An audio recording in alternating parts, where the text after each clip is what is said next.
Binasura ng Court of Appeals ang petisyong pigilan ng pag-phase out sa mga lumang UV Express unit. Ang mga umaaray na operator at tsuper balak nang iakyat ang issue sa Korte Suprema at maglunsad ng mga kilos protesta. Nakatutok si Dano Tingkungko. Dekada 90 pa ang AUV na pinapasada ni Edwin sa rutang North Avenue MRT Novaliches. Hanggang 2015 pa ang kanyang prangkisa pero ang AUV mapapaso na ang rehistro ngayong Agosto. Ang hilig lang namin, kahit isang taon lang ng additional yung niya para makbo pa kami. Kasi marami kami pinapaaral eh. Biro mo, 2 yung college ko. Itong sasakyan ko, katulad ito, 8 yan. Di sa katapusan ng Agosto.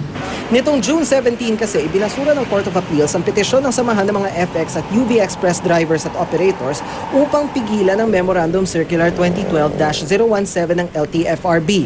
Plano kasi ng LTFRB na i-phase out ang mga UV Express unit na 13 taon pataas o yung mga ipinapasada bilang FX na nabili noong 1999 o mas luma pa. Naunang humingi ang grupo noong January 8 ng TRO at preliminary injunction sa Court of Appeals laban sa LTFRB.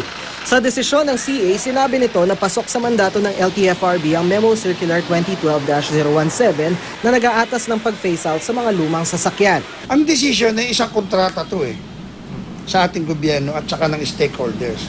Ito ay pirmado ng board members. So, kung ito ay isang kontrata, ang effectivity ng kontrata ito ay 5 years. So wala pang 5 years, dinidisolve na nila ito, pinapalitan na nila yung laman ng kontrata. Dapat tinapos po muna yung 20 o yung po mong inirelease na decision bago po nila i-phase out na naaayon po sa unang memorandum circular. Reklamo pa ng grupo, hindi ganon kadaling magpalit ng sasakyan ng ilang operator. Dagdag pa na nakabinbin daw sa ahensya ang aplikasyon nila ng prangkisa. Buti raw at sa desisyon ng CA, inutusan nito ang LTFRB na aksyonan ng mga naturang aplikasyon. Kami, hirap din po kami. Katulad po ng sasakyan ko, Apex lang po.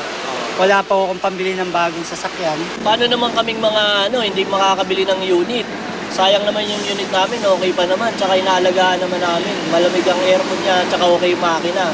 Pero ayon sa LTFRB, malaking tulong ang desisyon ng CA sa mandato nilang tiyaking maayos at ligtas sa mga pasahero. It is really within the mandate ng LTFRB to regulate public transport. And one of the forms is that we have the power to regulate as per policy ng present administration to modernize public transport. This is for the safety of the majority of our public who's availing of the services of public transport. And one of them is UV Express. Maaari naman daw gamitin ng operator ang kanyang prangkisa kahit na phased out na ang pinapasadang unit. Kailangan lang daw mag-file ng petition for dropping at substitution para sa mas bago ng unit. It's not an excuse kasi kumbaga, kung ang tinakda ng batas 13 years lang para sa UV Express at sa pool mo na yung 13 years na yon. Alam mo at the very start na gano'n ang patakaran, dapat sunod ka. Ang pasya ng Court of Appeals, ikinatuwa naman ng mga pasaherong ating nakausap.